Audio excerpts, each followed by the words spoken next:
In the Perspectrum podcast, we discuss controversial topics. Outside of this context, Michael and I are both working professionals. While doing the show, we are not acting as agents or representatives of our respective institutions, and none of the views that we express reflect the outlooks of our employers. So don't come to my office and throw toilet paper at me. And I don't have an office, but don't come to my cube. Hello and welcome to the Perspectrum. I'm Michael Bloom. And I'm Nathan Seelove. And today we have another super exciting episode for you. But I gotta say, we cannot catch a fucking break on this show. It's not particularly classy to compare, minor inconveniences to someone's really big problems in life. But it's kind of annoying that Trump keeps getting indicted, forcing us to continue to talk about this motherfucker getting indicted. Yeah, I keep thinking of that scene in Liar Liar where the dude is like asking for legal advice and Jim Carrey just shouts into the phone, "Stop breaking the law, asshole!" That's kind of how I'm feeling right now. I know, it's exhausting. It's like we have not talked about Trump this much literally since he was like getting impeached, or maybe like when he was getting elected, or maybe the 2020 election. It's like, it sucks that he's still spiking. We had a whole ass hat of my life segment dedicated to him, and I was thinking, God, after this, no more talking about Trump. Just we wish. And the thing is, as you will hear next week when we do our breakdown of the Republican debate, there are so many other horrible choices that the Republican Party can choose as their president. You don't have to go with this same horrible choice. Exactly. You can diversify the horribleness. Exactly. Yeah, so if we haven't given you a hint enough already, we're talking about Trump's indictment first. And, it's been coming, for a while, and so we just had to do it. And then our second segment, we're going to be talking about a more, deep dive-y segment about boycotts and what makes boycotts effective or not, what makes them, what makes them work. And so, there's been a lot of news recently. Like there's been the Republican debate. We're going to talk about that next week. Putin just shot down a fucking flight with his the guy that launched a coup in Russia. Yeah. I'm sure we'll talk about that at some point as well. Which, by the way, fucking called it. Yeah, pat yourself on the back. To be fair, Putin is going to kill the people that are trying to tear down his government. Is that's not a that's you don't have to be clairvoyant prediction. Yeah. And I will say it happened a little bit sooner than I thought it would, but and less I subtly. Totally called it. And less subtle. I did think anti-aircraft missile. It would be a little bit more subtle. I did think that. But honestly, I'm not surprised. And I'm going to pat myself on the back. Totally called it. Yeah. So there's been a lot of news. We're not going to talk about all of that. We're focusing on the indictment and on this boycott segment today, but I'm sure you'll hear about those other topics from us. So sorry if you're hungry for our takes on those things. We'll get around to it. Yeah. So speaking of getting around to it, Trump finally got a fucking mugshot. And man, does he have a mug. He looks pretty rough. To be fair, mugshots are not typically flattering, especially not when you are a puppet just full of ketchup. He's basically a balloon. I think Mark Meadows' mugshot. I don't know. There's kind of bad. I'm sure lots of people will disagree with me, but I look at Trump's mugshot, he looks like a literal devil. I look at Rudy Giuliani's mugshot, he looks like a vampire. I look at Sidney Powell's mugshot, and she looks like she's about to, send an army of flying monkeys at me. But I don't know, something about Mark Meadows' mugshot, there's kind of this dangerous energy to it. Oh, hello, how you doing? Wait, now I'm pulling these look mugshots. At me, I'm dangerous. I've only seen Trump's. Wow. Oh man, yeah. Some of these people look rough. Yeah, he does have kind of it's a little bit mysterious. It's a little bit, he kind of looks fucking crazy. Listener, if you have a computer, endearing way. go look this up. He kind of looks like he should be in like a Batman movie. Yeah. Yeah. Yeah. I don't know. Yeah, and dude. and I can't tell you if it's as like one of the, people that Batman begrudgingly allies himself with, or as one of the villains. But I don't know. There's something weirdly endearing about his mugshot. Oh man, I guess we're huge Mark Meadows fans on this show. Wow, that's news to me. Mark Meadows, our golden boy. Okay, so the reason all these people are getting their mugshots taken is because last week Trump and 18 other defendants, plus like 50 other unnamed co-conspirators. So these 19 people were indicted on 42 total counts in this racketeering case in Georgia, related to their efforts to overturn the results of the 2020 presidential election. So they're indicted. That's illegal? Yeah, it turns out. Yeah, we'll get into some of the legal stuff because this is definitely one of the most novel legal approaches that has been taken so far, and not in like a oh well, I don't know if someone can indict a former president novel legal approach, but kind of like approaching the organization of people around the efforts to overturn the election as an organized crime, essentially. And we'll get and so we'll get into that. And so these people have been charged with like a ton of different stuff, and I don't think we're going to be able to get through all of it because literally there's like obviously 41 counts under this indictment, covering 161 overt acts by Trump and his associates in Georgia.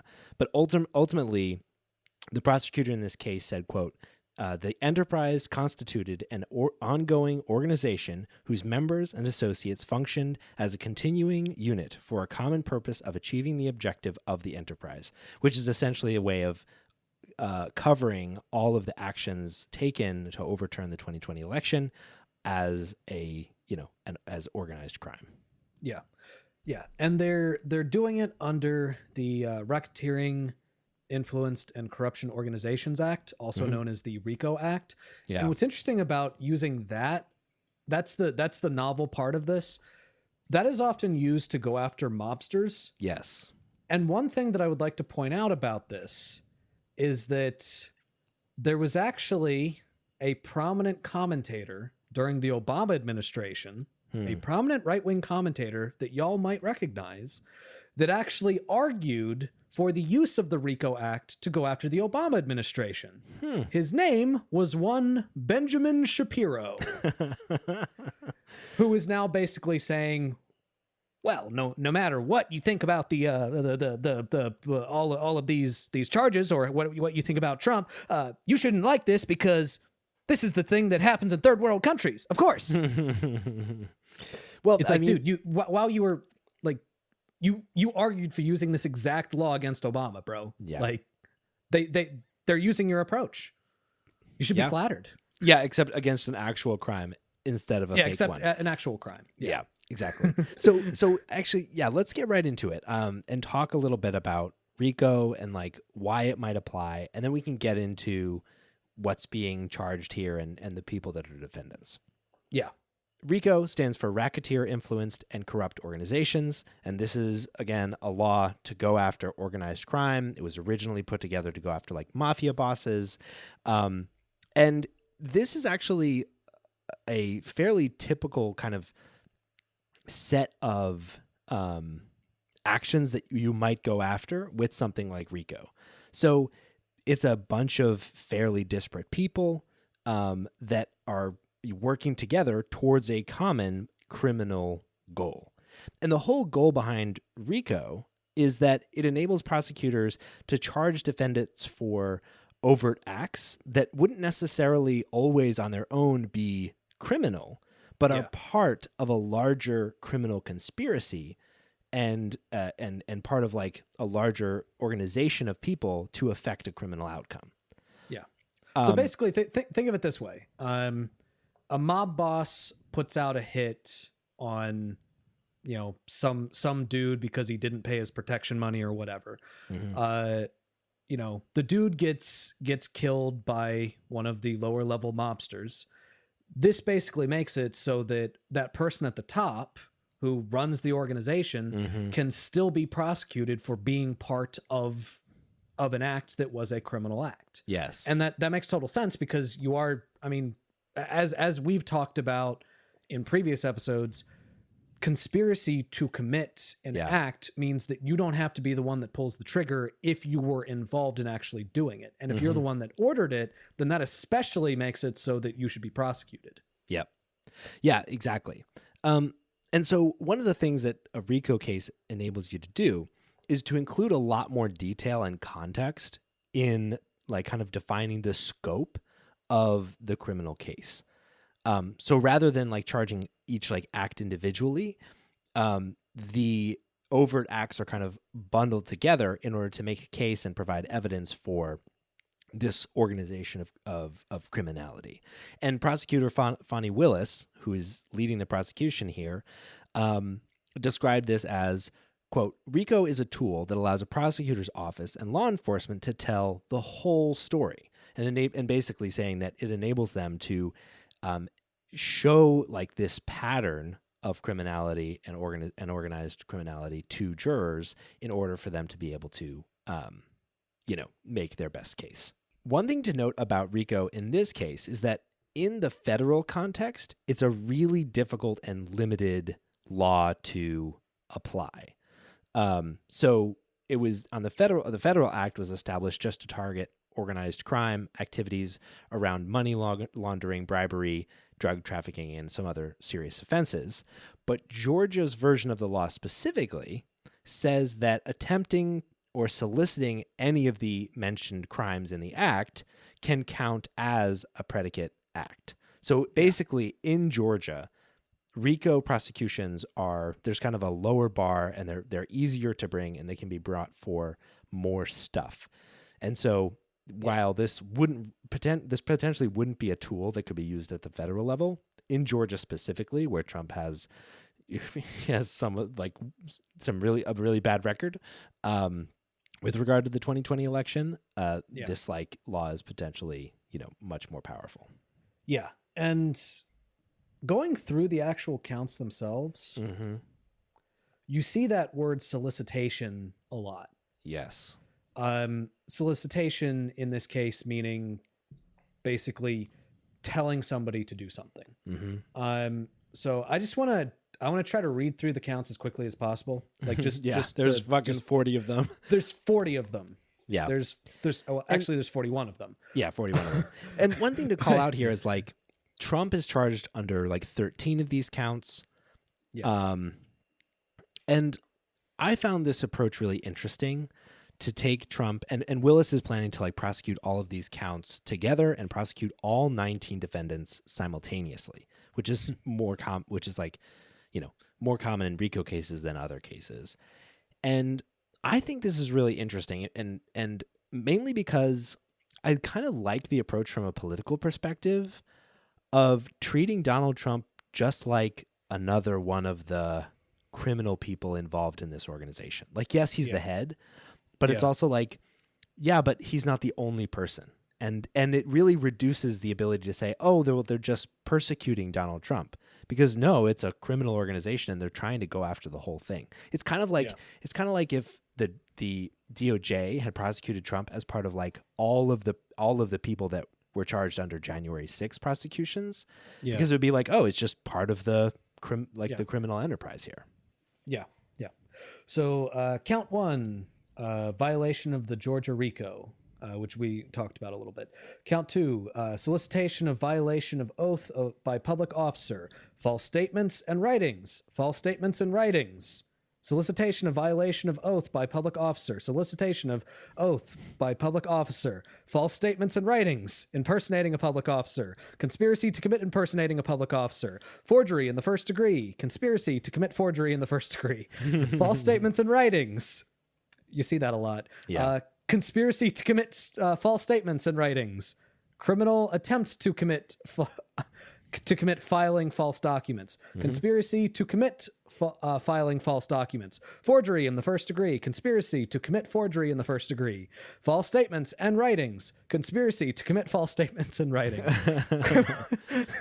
criminal attempt to influence witnesses, criminal attempt to commit influencing witnesses, criminal attempt to commit false statements and writings, solicitation of violation of oath by public officer, false statements and writings, false statements and writings, false statements and writings, filing false documents, solicitation of violation of oath by public officer, false statements and writings, conspiracy to commit solicitation of false statements and writings, influencing witnesses, conspiracy to commit election fraud, conspiracy to commit election fraud, conspiracy to commit computer theft, conspiracy to commit computer trespass, conspiracy to commit computer invasion of privacy, conspiracy to defraud the state, solicitation of violation of oath by public officer. I think I said office in the other ones. It's actually officer. My apologies. False statements and writings, and perjury. They're really bad at writing the truth, apparently. Well, okay, so as I listen to that, and we can summarize what the fuck those things are talking about. But as I listen to that, if I didn't have the context here, I'd be like, oh, these are like normal crimes that criminal enterprises do, right?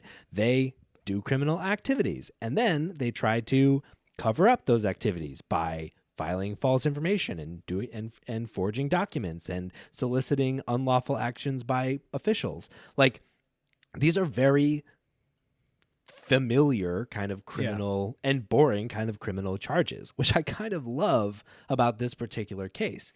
It's like, yes, these are related to political things, but the fact is that, like, you're making false statements to attempt to solicit, like, officials to violate their oaths of office. You're filing false documents and forgeries. You're impersonating officials by, like, I don't know, pretending like you're an elector when you're not, or something, or filing false versions of electors, right? You're stealing, like, data from and attempting to steal data and attempting to get past, like, government firewalls. Like, these are just criminal activities of an organization, of a crime organization. And, like, I really appreciate that this feels like somewhat of a normal kind of prosecution, even though it involves Trump and the 2020 election. Yeah.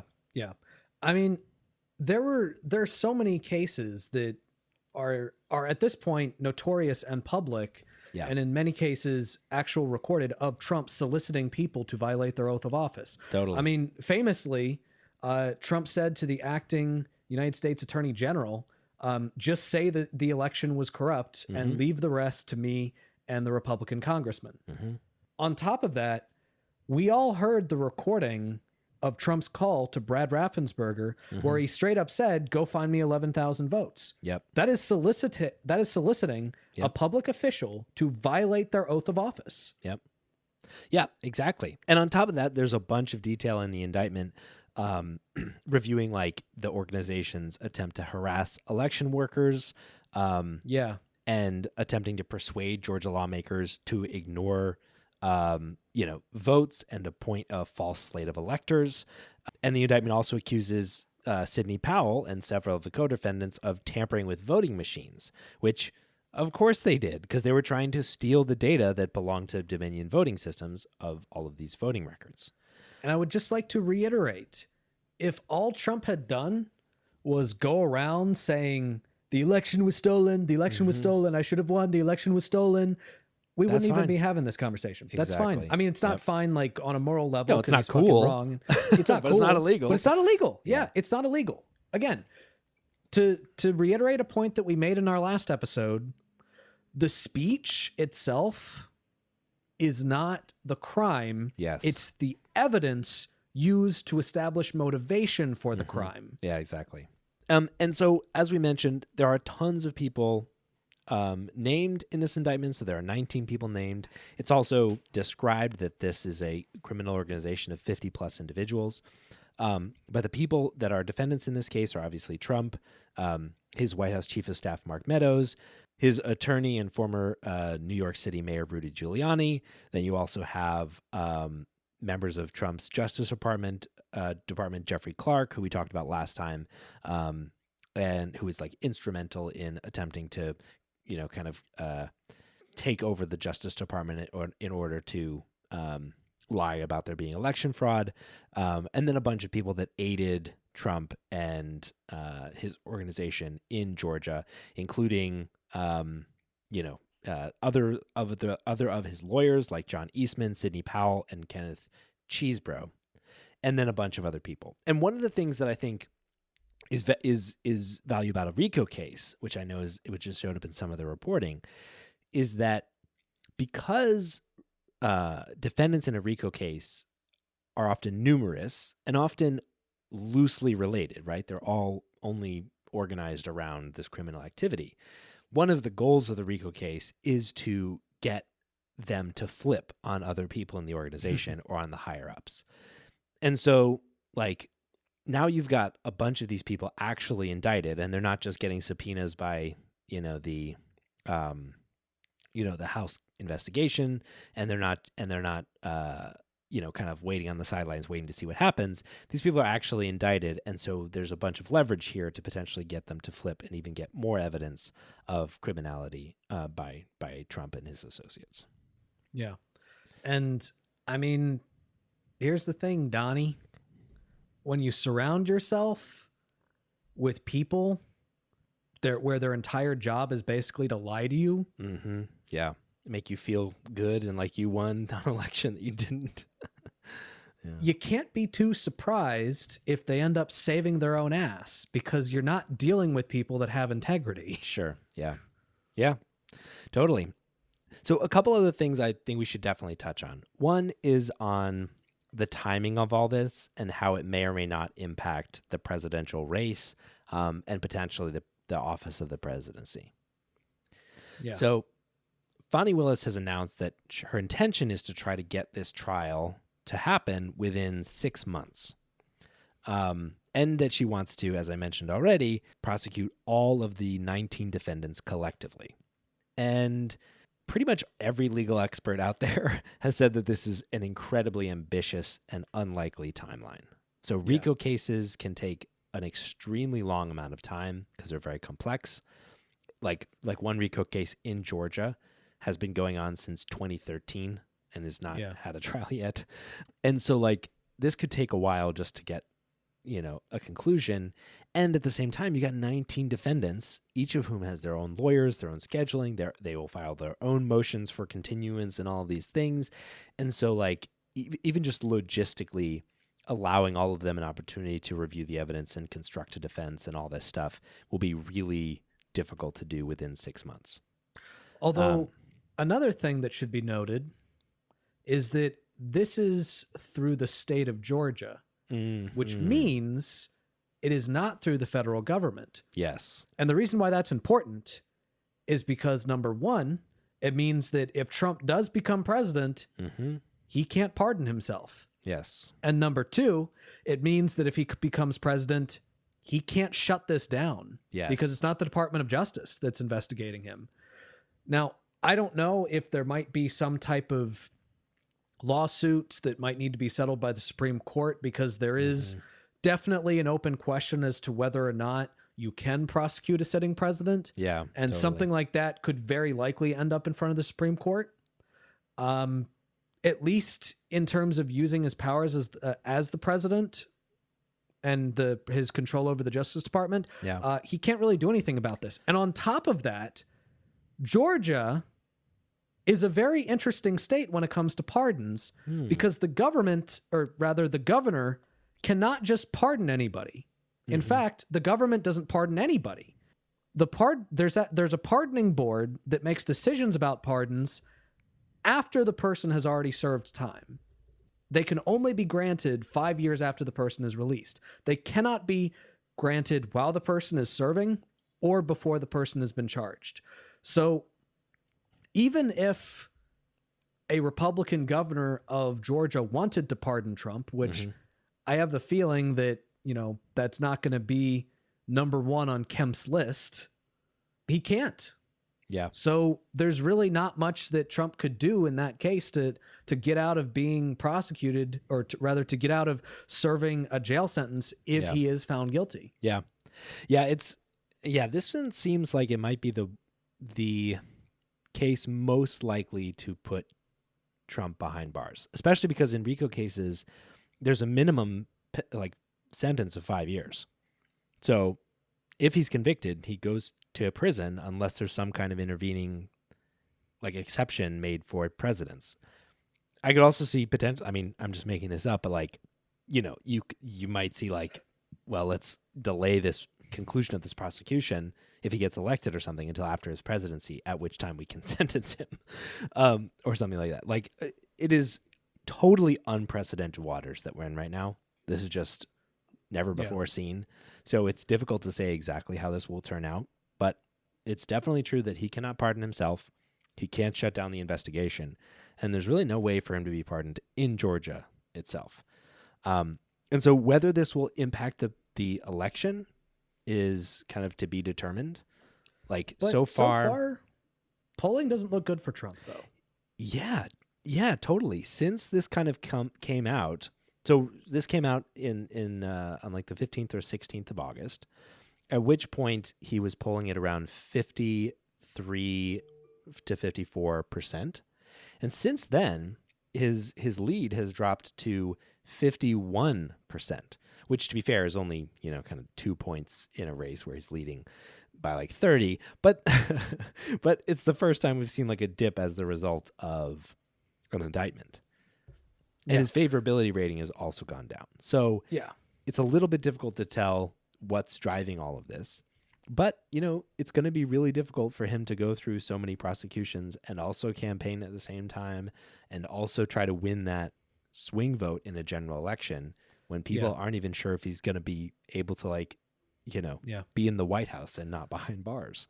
And the thing is, I still stand by basically the same analysis that I've had several times, which is this is either going to help him or not really do much to hurt him in the primary. Yeah.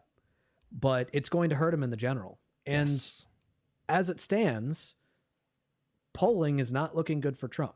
Mm-hmm. So Politico released a poll that showed several results that are not looking good for the former president. First, should the federal trial on Donald Trump's 2020 election subversion take place before the presidential election in November 2024? 61% say yes, 19% say no, 19% say don't know. Wow. So they want to know. Americans want to know what happened here. Yeah. Do you believe that Donald Trump is guilty of the alleged crime in the federal 2020 election subversion election case?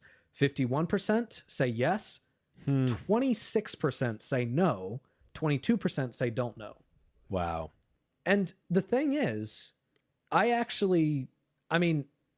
obviously think he's guilty because we saw a lot of the shit before our very eyes. Yeah. But the thing is, numbers like that are not good for the president because most likely people that are at this point saying don't know, they're probably thinking, well, I want to wait to see the results of the trial. Totally. And if he is found guilty, well, we're going to see that number go up. Mm-hmm. Yeah. I'm a little bit concerned politically about how much focus is being put on the outcomes of the criminal cases here. Yeah. Just because meeting the bar to be convicted criminally is pretty high. And if he isn't convicted criminally, it will look to a lot of that 26%, if not all of them, like his name has been cleared. Yeah. And so I think the case that needs to be made is the 1-2 punch. And I think Biden's campaign is doing this as best they can without speaking directly to any of these cases, which they shouldn't be. Yeah, they should. But the 1-2 punch of he's facing all of these criminal counts and criminal indictments, and these activities, regardless of their criminality, should be disqualifying for someone as president. You're just too vulnerable if you don't make that second point to him not being criminally convicted, which is not the same thing as being innocent. It's just the same thing as not being criminally guilty. Yeah. This one right here, I would say, is probably the most damning, because the narrative that the Trump the Trump campaign has been trying to sell is that this is actually going to help Trump in a general election because people are going to see how fabricated this is and how bullshit this is. 44% in this poll said that the conviction case would have no impact on their likelihood of supporting Trump. 32% said it would make them less likely to support Trump, including a third of independents. And only 13% of respondents said it would make them more likely to support Trump. Interesting. So I'm sorry. 13% too high, but still. Yeah. Not that high. So I'm sorry, but what that tells me is that 44% of people have already made up their mind. And of the people that haven't made up their mind, most of them, it would make them less likely to support Trump. Yeah, so totally. Yeah, I think that's right. Not good news for Trump. Yeah, exactly. And also, like, his original response to the Georgia indictment was coming out and saying, I'm going to do a press conference that's going to prove that this election was stolen. And of course, he canceled that press conference. But importantly, that wouldn't make any difference criminally. But obviously, he's trying to spin this as like he's only really making the political case publicly, trying to make the case that, he's just being persecuted and therefore it shouldn't have any impact on him politically. But even like in Georgia itself, like if the whole rest of the country didn't give a shit about the Georgia case, but Georgians did, that's a swing state. Trump's going to need that state in order to win the election. And so, like, to the degree that Georgians feel this at home, this could be risky to him. And a number of GOP strategists have talked about that as well. So we'll see what the impact is. I think you're right that ultimately, like, the path to winning the presidency goes through people that are undecided, and criminal indictments don't do well with, we can only assume criminal indictments don't help you with undecided voters. So now it's time for a more lighthearted segment, the Tip for Good. So Nathan, why do we do Tips for Good every week? Well, Michael, we do Tips for Good, some weeks, because come a little bit closer. You're my kind of man. Oh. So big and so strong. Oh. Come a little bit closer. I'm all alone. And the night is so long. Wow, you really picked an erotic song. It's just week. Because I love you. It's just the Tip for Good.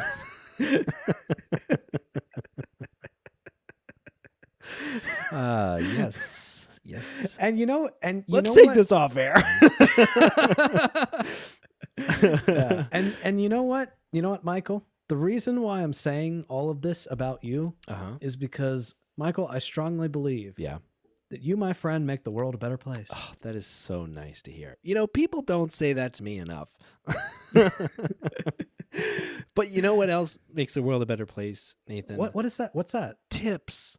Tips make the world a better place. That is true. Yes. Damn it. We should just skip right to that next time. We should just Why are we messing around with these like song lyrics? And go right to the tip for good. Just the tip. Just the tip. Not the eroticism, just the tip. Exactly. So Nathan, what is our tip for good this week? Well, Michael, our tip for good this week is know the difference between advocacy and virtue signaling. So let's understand what virtue signaling is. Virtue signaling is saying something often political, not with the intention of trying to make changes for people, but with the intention of demonstrating to people that you hold the correct view. All right. Yeah. The difficult thing is that oftentimes the exact same statement can be virtue signaling or advocacy based on the intention of the person who said it.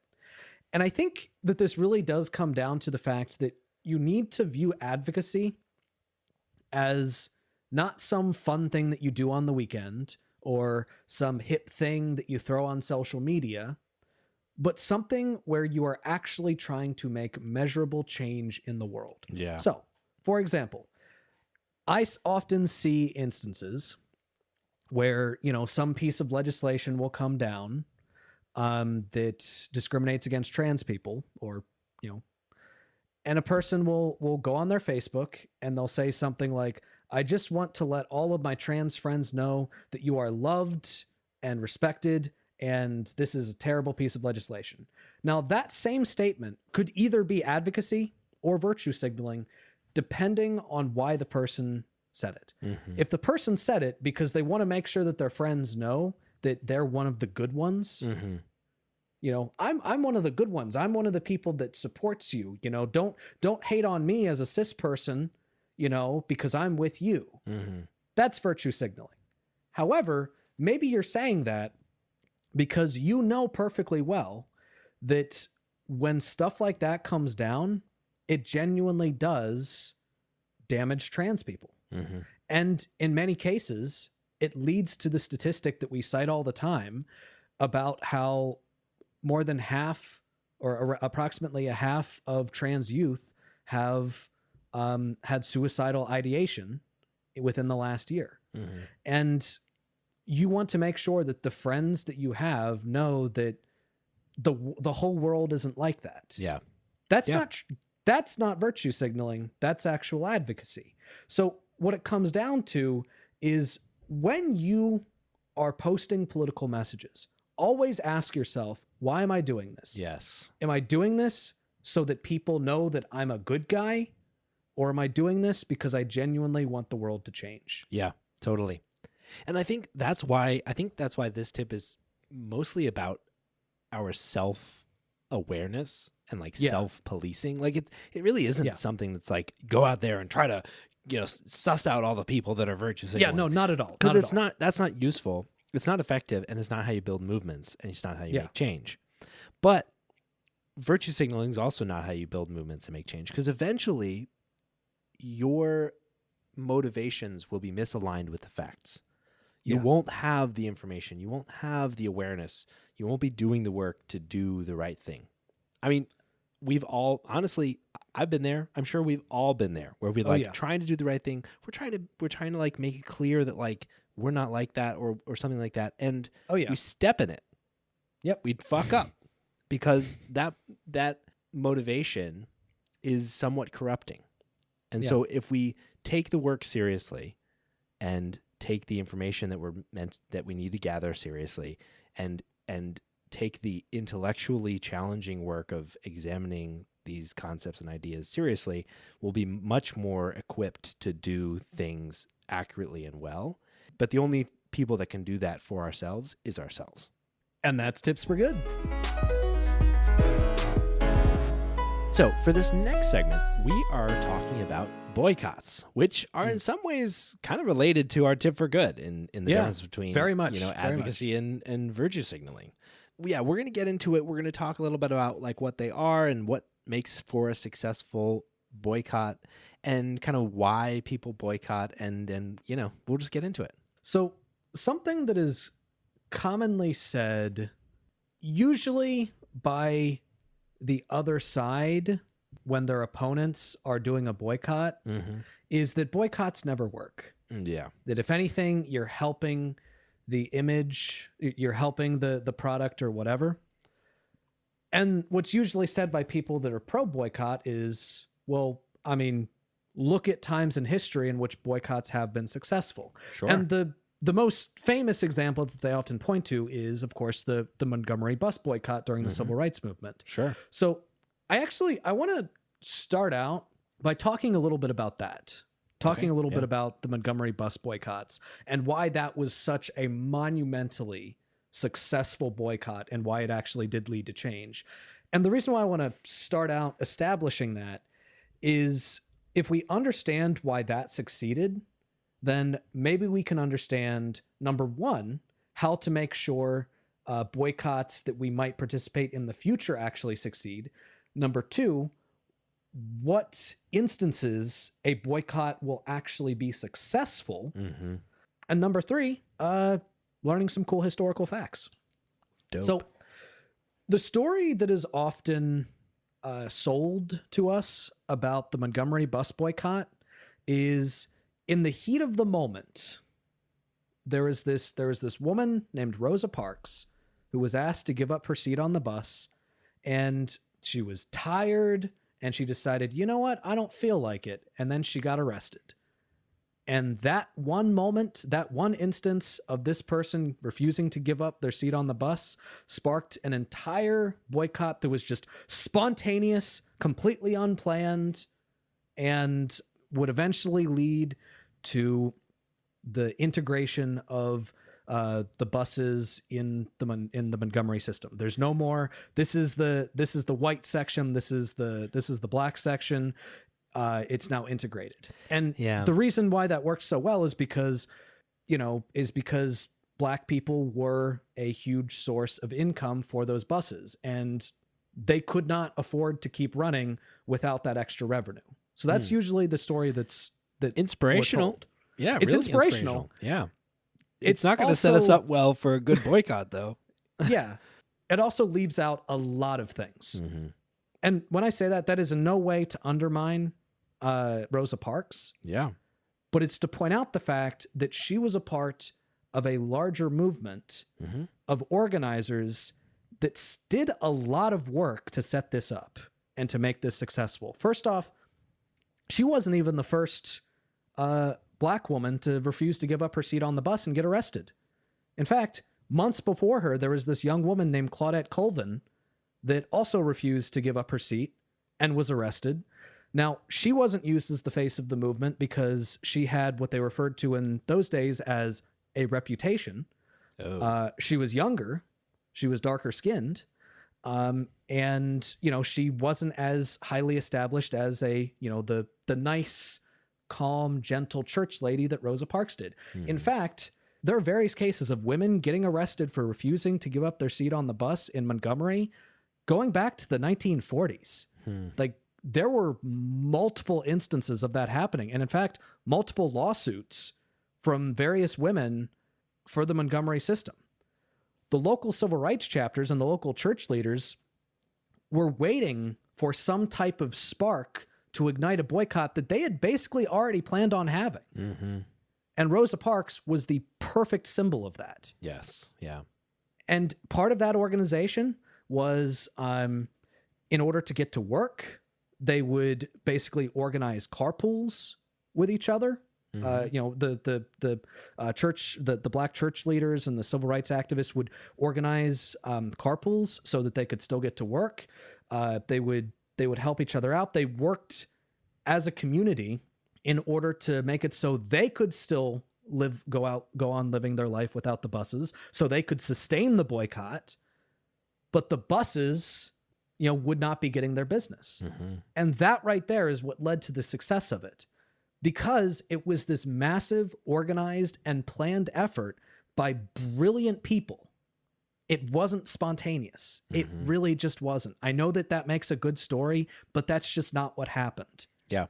And it would be almost impossible for something like that to be spontaneous and for it to work. Because I think that's one of the big challenges of boycotts in general, is that they do cost.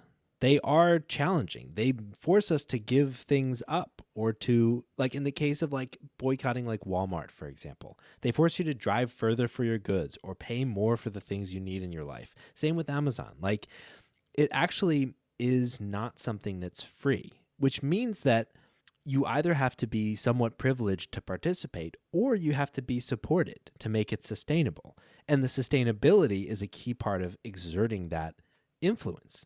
It's something that you have to, and without planning, you can't necessarily make it sustainable and widespread. Yeah. 100%. So I think that a lot of that demonstrates lessons that are not learned today by modern boycotts. And I think that's why a lot of modern boycotts have not really been that successful. Now, one of the things to also realize is that in the case of the Montgomery bus boycott, they were boycotting public transportation. They weren't boycotting a corporation. They were boycotting public transportation, which means that it was a government institution that was suffering because of what they were doing. And it had to be a government institution that would then make changes to integrate buses in Montgomery. Nowadays, a lot of the boycotts that we see are done on these massive corporations, what often drives it is this idea of, you know, if I can't it's this feeling of, if I can't vote in an election anytime soon, because like elections only happen once a year. I mean, if you're lucky, if you're in Virginia, they happen once a year. If you're in other states, they might happen once every other year. But money is something that you use every day. And the idea is that's something that you can use in order to vote every single day. So it makes people feel like they have some measure of agency over the practices of corporations or individuals. And it makes people feel like they can make a difference in that way. And I would just like to say, I don't necessarily fault people for feeling that way. And in fact, I'm not even going to say that boycotting is useless or that you should never boycott, even that I don't boycott. There are several organizations that I do boycott that I refuse to go to. I don't go to Hobby Lobby because of the court case a few years ago where they basically used religious justification in order to get out of paying for the insurance on certain contraceptives that weren't even abortion. I think that was imposing religious views on their employees. I boycott Exxon because in the 70s they discovered climate change and then they covered it up. And not to mention the Alaskan oil spill. I try to avoid BP because of the oil spill in the Gulf of Mexico. I boycott Chick-fil-A because when I was in high school, they decided to make it a political statement to go eat there. And I was like, all right, if you're going to make it a political statement against gay people to eat there, then I'm not going to eat there. Now, all of that being said, I don't pretend that me not going to those places makes a difference. Yes. Yeah. Yeah. It doesn't. Yeah.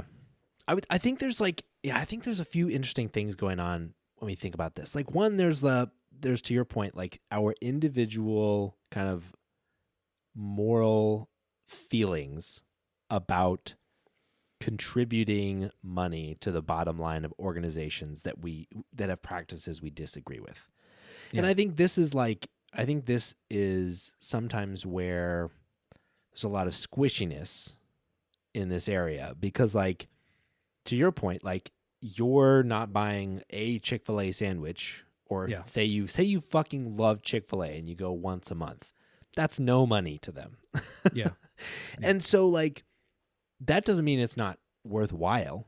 It doesn't mean it's not worthwhile for you to do, and you shouldn't feel, good about making that choice. But you should understand, like, what it's doing. And I think that's important with regard to the sustainability of boycotts themselves, because it's not really a reasonable, like, it's one thing to say no Chick-fil-A. It's one thing to say even, like, no fast food maybe. But, like, for a lot of people, like, they're like, food's fucking expensive. And, like, to say, you should boycott anybody that pays minimum wage to their employees, that would be impossible. Yeah. Even though that's something that we would push for. And so, like, I think, like, that is one of the challenges here, is that boycotts, if we expect them to have impacts, should be strategic. Because if they're not strategic, we would just be impacting ourselves and our own lives without the intended effects. Now, if you're doing it for personal moral reasons, go for it. That was me when I was, like, there was a period of a couple of years where I, like, wasn't eating meat at all. And this was related to, like, primarily to climate change and stuff like that. And my will has, like, shattered since then, and I eat meat periodically now. But again, I was under no delusion that me not eating meat would have an actual practical effect. But at the same time, like, I didn't want to give in to the idea that just because I'm part of a group of people that would all need to change their behavior in order to affect change, didn't mean that each of us individually would have to change our behavior in order to affect change. Yeah. So a good boycott should be strategic, and that does require all of us, to participate. And so we should be thoughtful about where we dedicate our boycott energy if we're trying to make that impact. The other thing is, one study I was reading about boycotts found, as they studied a bunch of boycotts and were looking at the common factors for successful boycotts in the 21st century. And the thing they found is that impacting a company's bottom line was actually not the most important factor to causing them to change their behavior. The biggest thing was getting attention that made them feel like you were impacting their reputation with the public. Because like ultimately, corporations have things that affect their bottom lines all the time. And unless you're going to get literally millions of people to change their behavior, you're not going to get a corporation like Walmart to do very much. Yeah. But if you can truly get, if you can be like, look at what Walmart's doing and how they're using child labor, and we should all go shop at Target instead. And Walmart is a bunch of evil, greedy people for doing this, and you can make that stick. That can be a big difference. That can really drive change. And so, like, I think there's a lot of strategy to boycotts that make them effective, and we should be thoughtful about how we participate in them and how we advocate for them. But I don't think we should necessarily be like blaming people for not making any individual, personal moral choice about which products or services they boycott, especially because ultimately the other avenue for this advocacy is policy change. Yes. And holding our elected officials responsible for doing their jobs of making us not have to exert our secondary, influence on these huge organizations, but rather represent our interests directly. That is to the degree that we can, influence them directly in their policy. That's like a very powerful tool that we should use. Yeah. It's oftentimes when it comes to boycotts, shaming people into a boycott is virtue signaling. Yes. Yeah. Because I can guarantee you that I can point to at least 7 different products that you buy that were unethically sourced. Totally. I mean, hell, right now I'm talking to I'm recording this on a MacBook, which was made in factories in China, probably by various different children that are in borderline slave conditions. I'm wearing a shirt that I'm sure was made in some other country where they lock children in a sweatshop and force them to work long hours. Yeah. And that's horrible. And that's something that we should try to fight against. But at the end of the day, one individual's choice to not buy an item, number one, it doesn't mean they don't care. But number two, it's not going to make a difference. What's going to make a difference is policy. Yeah. Some type of policy that makes it so that you're not allowed to do business in the United States if you subject your workers to these types of conditions. Or, say to other countries, our companies are not going to be allowed to buy from you unless you change your laws, unless your workers are put in better conditions. To Michael's point about minimum wage, companies that pay their employees the federal minimum wage, which is still $7.25 an hour. The way that you change that is by raising the fucking minimum wage. Yeah. Yep. Companies that exploit their workers by not giving them the benefits they deserve, you use policy in order to make sure they get those benefits in the first place. That's how you actually make change. When we're talking about boycotts related to hell, I'll even call myself out when it comes to Chick-fil-A. When it comes to the fact that I don't eat at Chick-fil-A, that doesn't help the fact that marriage equality was illegal. What helped the fact that marriage equality was illegal, what eventually led to it becoming legalized, was massive organizational efforts. All right, I did a summer internship for the Human Rights Campaign. That had much more impact in that one summer than I've had my entire life of not eating Chick-fil-A. And I recognize that. Yeah, your vote plays an important role. The people that you choose to vote for, whether or not they have the best interests of you or the people you care about in mind, that makes an impact. But the problem is shaming people into a boycott and using that to impugn their own virtue. It kind of misses the point of collective action. It kind of makes it so that you're kind of accepting the premise that there is ethical consumption under our current system. Yeah. And if you just make individual choices like on an individual level. If you remain individualistic, then you can solve the problems in our country. But that's just not true. That's just not the case. I'll give you an example. And in fact, I'll give you two examples from, two different sides. Let's look at the trans issue. All right. There was a massive push to do a boycott of Hogwarts Legacy, which was a video game that was made this year.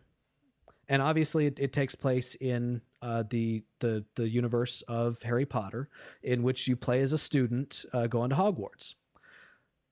There was this massive push by online activists to boycott this game. You know what happened? It is the #1 best-selling game of 2023.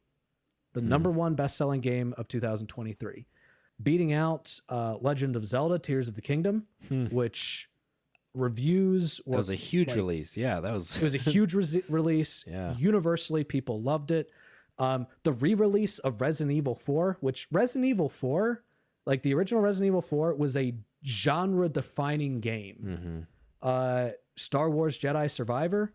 I played the first of the series. I haven't played that one yet. And it was basically a Souls-like Star Wars game. And it was fucking incredible. It was amazing. And Hogwarts Legacy beat it. Yeah. And I will tell you, I played Hogwarts Legacy. It was good. It was not best-selling video game of the year. Yeah. Good. And in fact, I'm not alone in believing that, because according to like they collect data on what percentage of players have achieved certain achievements within the game, and the achievement for defeating the final boss, which means you've beaten the game, is 30%. Only 30% of players of Hogwarts Legacy actually beat the game. Now, there have been other games that where the number that are really prominent games that are really universally agreed upon great games, like Red Dead Redemption 2 and The Witcher 3, where like the number's like 25%, but those games are like a million impossibly hours. hard. Yeah. No, not impossibly hard, just impossibly long. Oh. Like Red Dead Redemption 2 is like, I'm pretty sure it has the longest main storyline of any video game ever. I mean, literally I beat what I thought was the main story, and the epilogue is literally just like 40 more hours of game. Oh my God. The fucking epilogue. So yeah, of course that number is going to be lower for those games. Hogwarts Legacy is not as long of a game. I mean, it's a fairly long game, but it's not that long of a game. So like, people might have enjoyed it a little bit, but like they did not enjoy it best-selling video game of the year. Sure. Yeah. And I think that goes back to like making your point of your boycott clear and reputation impacting, right? Like you have to, like, ultimately a boycott has to have a social reputational impact that is pretty consistently unidirectional for it to work. If there's a big backlash like there was with Hogwarts Legacy, or like getting a bunch of extra attention over the boycott, like that's a problem, because ultimately the boycott drew attention but didn't draw exclusively bad attention. And that's ultimately the goal of the boycott. Yeah. Yeah. And here's the other thing. Like, the goal of the boycott should be clearly defined. Like, what are you trying to do? Yeah. Are you trying to punish JKR? Are you hoping that she's going to change her mind? Because I mean, I hate to say this, but like, look, I have very strong, passionate feelings of vitriol towards JKR, partially because she wrote a series that was defining for my childhood. Like, she wrote this series that is perfect for the type of person who feels out of place when growing up, who feels like a misfit growing up. Honestly, the perfect fucking story for somebody who might be, say, I don't know, struggling with gender identity, struggling with being ostracized because of their gender identity. And the fact that she helped to instill those values of tolerance into me with her books, and then turns around and becomes this total fucking bigot. Like, I fucking hate her for that. But you know what? If tomorrow she tweeted and said, you know what? I was wrong about trans people. I apologize. I was terrible. I should not have done that. I should not have said any of that stuff. I have changed my mind. You know what would actually change? Bugger all. Because legislation is still being proposed in state after state after state after state to limit access to life-saving healthcare for both children and adults all across the United States. Trans people are still oppressed all around the world through various different levels. All right? There is still a much too high rate of suicidal ideation amongst trans youth that must be addressed, that is not being addressed. And also, there are still prominent Republican candidates for president that are actively advocating for national bans on trans-affirming healthcare. That makes a difference. And look, if people decided to not play or buy Hogwarts Legacy because, you know, they were trying to take a moral stance, I don't fault them for that at all. But you also need to be clear about what you're actually trying to achieve. The things that make an impact are those pieces of legislation that you either fight to overturn if they're bad, or you fight to bring forth if they are good. And in fact, we saw another example on the other side of this with Bud Light, where they took a fucking picture of a trans person. Like, it wasn't even a full video game. They took a picture of a trans person, and a bunch of right-wingers flipped out and tried to do a boycott. Yeah. And on the surface, it might seem like that boycott was successful. But here's the thing.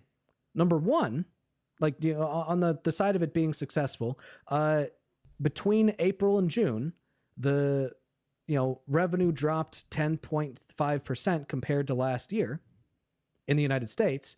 But here's the other thing. In other parts of the world, it actually increased. And Anheuser-Busch is actually not even based in the United States. All right? Anheuser-Busch is based in Belgium. So around the world, they actually saw an increase of sales. And in fact, at this point, their sales are actually recovering. Because all of the hype about it eventually died down because, you know, eventually people just stopped giving a shit. Yeah. Like, people are going to fall back into their own ways. And in fact, the company has forecasted that by the end of the year, they're actually expecting a profit growth of 8%. So it was temporarily successful, but at the end of the day, it didn't end up being that successful. But also, like, the point was not clear. That's the other thing. The point wasn't clear. It was not clear at any point what anybody was trying to accomplish. And this is the problem with totally disorganized, quote unquote, movements. In this case, it wasn't a movement. It was just a bunch of disorganized people raging, right? Yeah. That's the problem. It's not going to, like, what are they going to do? Apologize? Like, there's no objective. There's no change in behavior. That's the goal. And so, like, and without that, all you're doing is denying yourself a watery cold beer. Yeah. And also, you kind of turn people against you, because people look at you freaking out over a fucking picture. Yeah. Yeah. And they're just like, what the fuck are these people doing? Yeah. You really lose credibility for sure. Yeah. Well, here's what I would say about boycotts, because I think that there's multiple levels of analysis that we have to consider. There's the personal moral level, and there's the functional level. Yeah. Yep. On a personal moral level, I don't think that people should necessarily be judged for what they boycott. You know, I would say that if someone came up to me and said, I don't drink Bud because, you know, I hate trans people. Like, yeah, of course I'm going to judge you for that. Yeah, but you judge them not because they don't drink Bud Light. I don't really drink Bud Light, but it's not because, but you judge them because they hate trans people. And that's why they don't drink Bud Light. Exactly. You know, I don't drink Bud Light. The reason for that is because Bud Light was responsible for the worst night of my entire life, which, by the way, Michael was there for. Yeah. And every time I see a Bud Light can, I'm reminded of that night, and it makes me want to vomit. And so I cannot ever bring myself to drink it again. which isn't Bud Light's fault. No, yeah, exactly. It's my fault. It's my fault for being a dumbass. But like, you know, I don't judge people for the products they refuse to buy. I judge people for what they actually do believe and the things that they do that have a measurable impact. Mm-hmm. Votes have a measurable impact. Protests have a measurable impact. Hell, even conversations about issues, having conversations about issues in which you try to educate people or argue with people one at a time, even that has an impact. Mm-hmm. But unfortunately, in our capitalist system, boycotts don't always have an impact. So on a moral level, I think that it's okay for people to have certain products that they're like, you know what? It makes me feel better to not participate in that particular product. You know, I have things that I will continue to boycott for my own personal reasons, while also recognizing that there are things that there are companies that probably do far more evil that I still buy from, that I still do business with. Mm-hmm. But at the end of the day, I think that the only person that can make that decision is you. On a functionalist level, I would say that you cannot have spontaneous boycotts. Yeah. First off, if you're going to have a successful boycott, you have to define what it is you're actually trying to achieve. Mm-hmm. Like, if it's, I just want these people to apologize. I mean, kind of a waste of a boycott, but it's kind of a waste of a boycott. You know what you're doing. But yeah, at least you know. I mean, an apology is not necessarily going to change policy, but like, you know, whatever. I am doing this because I'm trying to make sure that this company stops doing this specific practice that I don't like. You know, that can have an impact. Mm-hmm. In fact, there are many instances in which politicians, you know, such as Bernie Sanders, have actually put pressure campaigns mm-hmm. on companies in order to change policies, and for the sake of their reputation, because of the fear of a boycott, they did.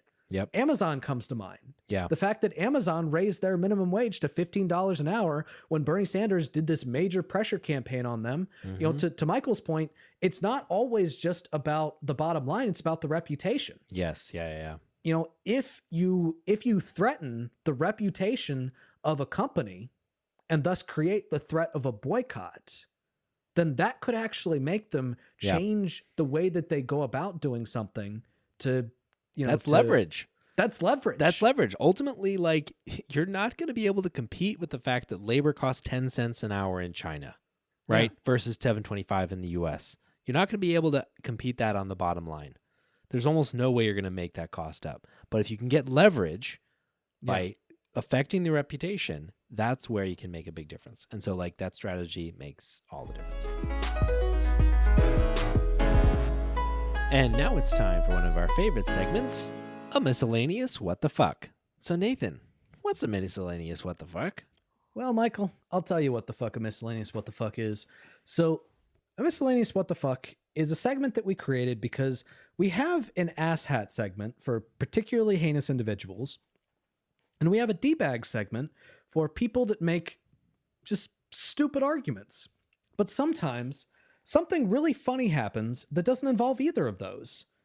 And sometimes we just need to talk about them. Mm-hmm. So we wanted a segment full of miscellaneous things that make us just say, what the fuck? So, Michael, what is this week's miscellaneous what the fuck? Well, this week's miscellaneous what the fuck is delivered to us from Mount Juliet, Tennessee, where a pastor named Greg Locke, who is somewhat known, I think, in Christian circles for being super MAGA and super, intense. I like him already. Yeah, he was pulling some shit with regards to the Barbie movie that just really was fucking funny and crazy to look at. So if you haven't heard about the movie Barbie, there's a Barbie movie that was recently released, and it's delightful, but people on the right are flipping the fuck out because it has the audacity to question some of the, traditional structures of power in the United States. We don't have to get into it too deeply beyond that, except for the fact that, people are losing their shit. Ben Shapiro's losing his shit. Like all the right-wing commentators are viewing this as a direct attack on their worldview.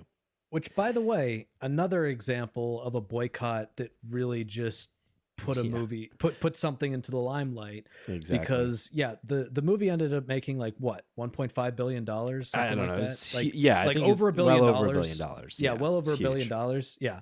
Yeah, exactly. So great job. Good guys. job, everybody. And so a video has been circulating of this Tennessee pastor who, let me just paint a picture. He's salt and pepper, gray hair.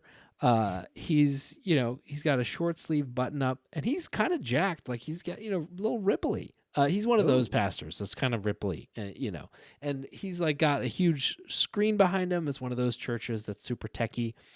And in his hand, it's a little hard to see in the video, but in his hand, he has a baseball bat with a Bible taped to it. Hold on. What type of tape is it? Like, is it duct tape? Is it masking tape? Is it definitely duct tape? It is duct tape and zip ties. So he's that's responsible tape, because like I hear that and I'm thinking, depending on what tape you use, that's just gonna fly off. And if you're going to use a Bible to weight your baseball bat, this is a home defense tip. Although when you take it off, I feel like that's like, isn't the duct tape gonna like tear up the cover? The Bible? Yeah, I don't think he's really worried about the Bible based on what he does next. I feel like you're supposed to respect the Bible, though, aren't you? Or if you're him, it's your weapon against demons. And by that, I assume you mean like reading out of it, right? Nope. That's what you mean? Well, so because that's what you're supposed to do to books. No. In the horror movies, obviously, what you have to do to fight the demons that are coming at you is hit them with literal Bibles. So that is literally what he's doing. So he's quoting from Corinthians while he's doing this, right? And he's quoting, "For the weapons of our warfare are not carnal, but mighty through God to the pulling down of strong hands." And then he turns to a Barbie house, which is now in screen, a beautiful Barbie mansion, and proceeds to absolutely, positively fucking destroy this thing with the baseball bat Bible.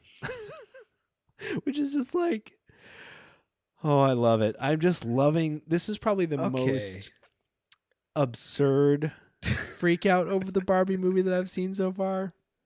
I mean, sometimes like you do have to wonder, do these people wake up in the morning and look in the mirror and think, you're the very picture of sanity? Or do they realize how fucking nuts they sound? This guy's like, you know what? I'm a moral, spiritual leader, and I'm going to teach these people lessons that they will use in their day-to-day life to be good people. And I'm going to do that with a baseball bat. With a Bible attached to it. Yeah, and again, to Nathan's point, and I am just so sane. I'm as sane as you get. Okay. I mean, in his defense, though, I mean, maybe he just saw the wrong movie.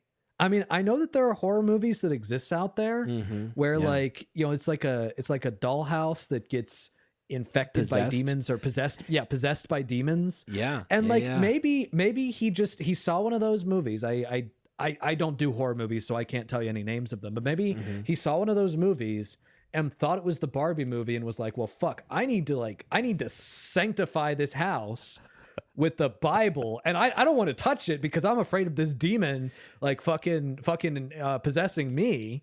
Maybe it was just therapy. Like that's it. Because like I am a complete pansy when it comes to horror movies. I'm the type of person that, the scariest that I can tolerate is like Sixth Sense. Maybe that's it. I mean, he does talk in his sermon about how you have to like destroy the house to get the demons out and all that stuff. So maybe you're right. Maybe he like was dressed in his all pink to go see the Barbie movie like a good Tennessee pastor should, and he accidentally walked into a horror movie theater and he was like, "Oh my God, I must profess on this." Yeah. Maybe that's it. That's it. Sometimes I look at this stuff and I'm just like, what the fuck? Yeah, what the fuck? So now we will end our show as we usually do with our highlights. So Nathan, what's your highlight this week? My highlight this week is that it is my first week back to classes, and I am so excited. I always love meeting new students, and it looks like there's gonna be a good group this year. So I feel energized, feel ready for the semester, and also it's kind of surreal to think about the fact that this semester is going to end with me as a dad. Oh, that's so remarkable. Yeah, that is surreal. Yeah. What about you, Michael? What's your highlight? So my highlight is perspective. This weekend, Bree and I are going on a overnight backpacking trip, which will be super fun. So we're going to be hiking in the mountains on the Olympic Peninsula, and we've found this really beautiful mountain pass where we're gonna camp. It should be gorgeous. The weather's supposed to be beautiful, and it's gonna be really fun. I think I've had like an absolutely fucking absurd, crazy week, and it's gonna be really nice to like just get out in nature and walk up a mountain and sleep on top of it. Nice, bro. Well, enjoy yourself. Yeah. Thanks, dude. I appreciate it. And now we'll thank all of the incredible people that make this show go. So thank you to our amazing patrons, Kyle Chaska, Fade Out Scoop, Tobias Janssen, Taylor Bloom, and Jerry DeViller. And thank you to our amazing editor, Kayla, for all they do to make this show possible. And thank you, dear listener, for listening to The Perspectrum. And you'll hear from us again.